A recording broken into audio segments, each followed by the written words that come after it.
সনাতন ধর্মাবলম্বীদের মন্দিরে ইট পাটকেল নিক্ষেপ করাতে সনাতন ধর্মাবলম্বী সকলে মিলে রাস্তা অবরোধ করে তারা রাখে।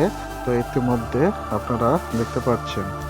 তো এখানে সনাতন ধর্মাবলম্বীরা যখন রাস্তা অবরোধ করে এবং তারা 48 ঘন্টা তারা একটি বিবৃতিতে তাদের এই সুনির্দিষ্ট অভিযোগের ভিত্তিতে আপনাদের যে অভিযোগ মন্দিরের উপর হামলা, আমরা জানতে পেরেছি এখানে কিছু সিসিটিভি ক্যামেরা আছে এবং সেই ক্যামেরাগুলোতে যারা এই কাজগুলো করেছে তাদেরকে দ্রুত খুঁজে বের করে সেনাবাহিনী এবং পুলিশের সাহায্যে 24 ঘন্টার মধ্যে যে আলটিমেটাম আপনারা দিয়েছেন তার আগেই তাদেরকে খুঁজে বের করে আইনের আওতায় আনা হবে এবং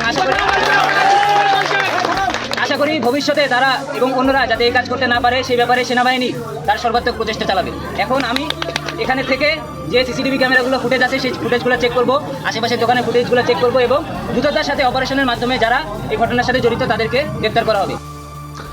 যে 48 ঘন্টায় বিবৃতি দেয় সেনাবাহিনী সেটি তারা মেসেজটি নিয়ে এবং সকল সনাতন ধর্মাবলম্বীদের তাদেরকে জানায় যে তাদের যে সময়টি দিয়েছে তার আগেই যে দুষ্কৃতীরা এই ঘটনাটি ঘটায় তাদেরকে ধরবে এবং আইনের আওতায় আনবে এবং পরবর্তী এখন কথা বলছে 10টা আমরা সময় 11টা বাজছে, কালকে 11টার পরে আমরা সনাতন ধর্মের চাপানো যত সকল আছে এখানে আমরা অবরোধ ঘোষণা করব।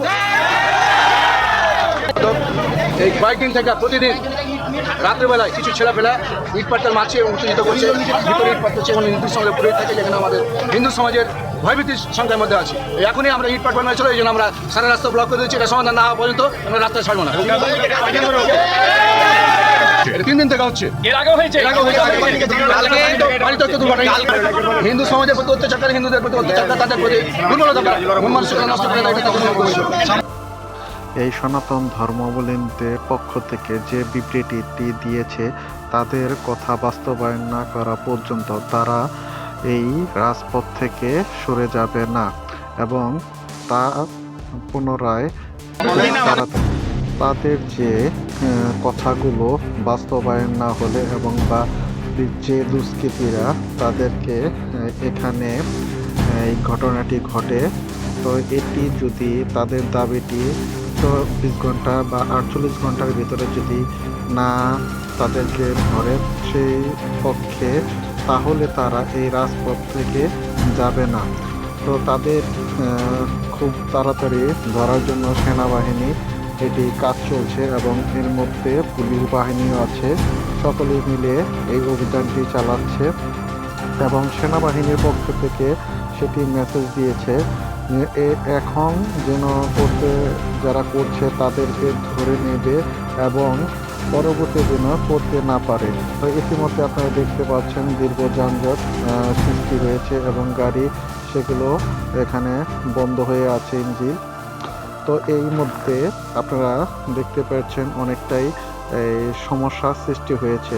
তো সেনাবাহিনী খুব দ্রুত কার্যক্রম চালাচ্ছে এবং এই মন্দিরটি যেখানে ঘটনাটি ঘটে এখন সকল সদস্যরা এখানে মন্দিরে তারা গিয়ে আছে রাজপথ, মন্দিরটির আশেপাশের প্রাঙ্গণে তারা এখানে সীমাবদ্ধ হয়ে আছে এবং দীর্ঘ যানজটে এখানে ইতিমধ্যে আপনারা দেখতে পেয়েছেন সকল ধর্মাবলম্বীরা সকল দেশে তারা এই ধর্ম শৃঙ্খলা নিয়ে তারা মাঠে কাজ করছে।